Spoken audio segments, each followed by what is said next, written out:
ہماری اوپر کوئی ٹیکسیشن ہمارے مشاورت اور کنسلٹیشن کے بغیر امپلیمنٹ ہوتا ہے، ہم شٹر ڈاؤن بھی کریں گے، ہم پہیہ جام بھی کر سکتے ہیں،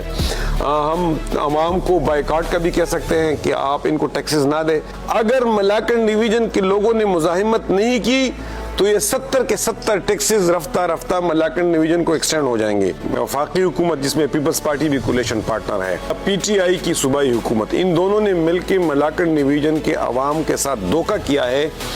اور وہاں ٹیکس کا نظام ایکسٹینڈ کر دیا ہے۔ فیڈرل بجٹ بھی پیش ہوا ہے اور صوبائی بجٹ بھی پیش ہوا ہے۔ ملاکنڈ ڈویژن اور سابقہ قبائلی اضلاع ٹیکس سے ایگزامپٹ تھے اور 25ویں آئینی ترمیم کے اندر بھی ان کو ایگزامشن دی گئی تھی، استثناء دیا گیا تھا۔ ملاکنڈ ڈویژن کے اندر دیر، سوات، چترال پرنسلی سٹیٹس تھے اور 1947 میں یعنی 1947 میں ان پرنسلی سٹیٹس نے پاکستان کے ساتھ ایک ارینجمنٹ کے تحت الحاق کیا تھا، اور جو سوات کی والی سوات ہے اس کے جو ڈاکومنٹس اویلیبل ہے، ان ڈاکومنٹس کے اندر قائد اعظم رحمۃ اللہ علیہ کے ساتھ یہ انڈرسٹینڈنگ طے ہوئی تھی تحریری کہ دفاع، فورن افیئرز اور کرنسی، اس کے علاوہ ساری اختیارات جو ہے وہ ملاکنڈ ڈویژن کے ان پرنسلی سٹیٹس کے اپنے ہوں گے۔ لیکن 1960 کے اندر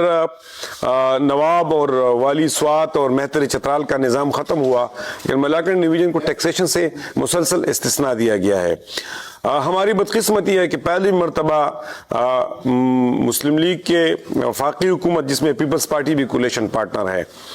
اور پی ٹی آئی کی صوبائی حکومت، ان دونوں نے مل کے ملاکنڈ ڈویژن کے عوام کے ساتھ دھوکہ کیا ہے اور وہاں ٹیکس کا نظام ایکسٹینڈ کر دیا ہے۔ گو کہ امیر مقام نے اپنی گفتگو کے اندر یہ کہا ہے کہ میں نے 30 جون 2024 تک ملاکنڈ ڈویژن کو ٹیکسیشن سے استثناء دی ہے، لیکن حقیقت اس کے برعکس ہیں۔ اس وقت ملاکنڈ ڈویژن کے اندر سیلز ٹیکس آن گڈز جو مرکزی حکومت لیتی ہے اور وہ گڈز جو پاکستان کی دیگر شہروں کے اندر پیدا ہوتے ہیں، کارخانوں کے اندر پیدا ہوتے ہیں، ان تمام کے اوپر ٹیکس جو ہے لاگو ہے، اور وہ ملاکنڈ ڈویژن کے جو لوگ خریداری کرتے ہیں ان سے at the point of sale لی جاتی ہے۔ لیکن وفاقی حکومت نے اس سے ایک قدم آگے بڑھ کے پہلی مرتبہ اس سال ملاکنڈ ڈویژن کے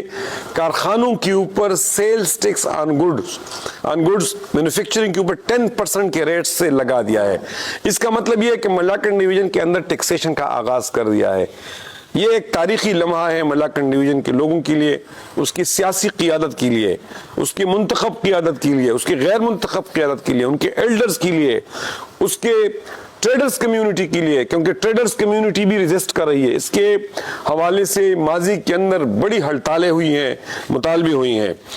اور صوبائی حکومت جو کہنا چاہتی ہے کہ ہم نے ٹیکس ایکسٹینڈ نہیں کیے، تو صوبائی حکومت نے سیلز ٹیکس آن سروسز جو کہ صوبائی حکومت کلیکٹ کرتی ہے، کیپرا کلیکٹ کرتی ہے، خیبر پختونخوا ریونیو اتھارٹی بنی ہی سیلز ٹیکس آن سروسز کے لیے ہے، وہ ملاکنڈ ڈویژن کو انہوں نے ایکسٹینڈ کی ہے اور قبائلی اضلاع کو بھی ایکسٹینڈ کی ہے۔ اور میرے ساتھ اس وقت کیپرا کے فگرز موجود ہے کہ گزشتہ سال یعنی جو 30 جون 2025 کو ختم ہوگی، اس سال کے دوران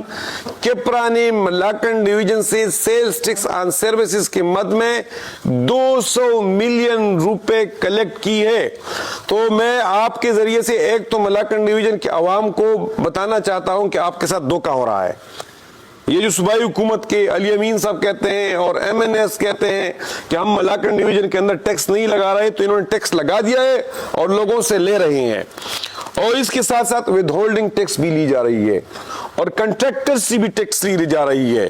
اور ٹرانسپورٹر سے بھی ٹیکس لی جا رہی ہے، اور ہوٹل اور ریسٹورنٹ سے بھی ٹیکس لی جا رہی ہیں۔ اور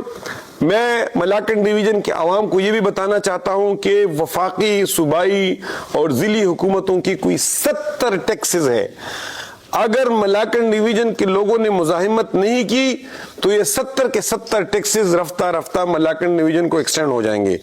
تو جماعت اسلامی اس پوری سچویشن کے اندر ملاکنڈ ڈویژن کے لوگوں کو تنہا نہیں چھوڑے گی، اور جماعت اسلامی 25 جون کو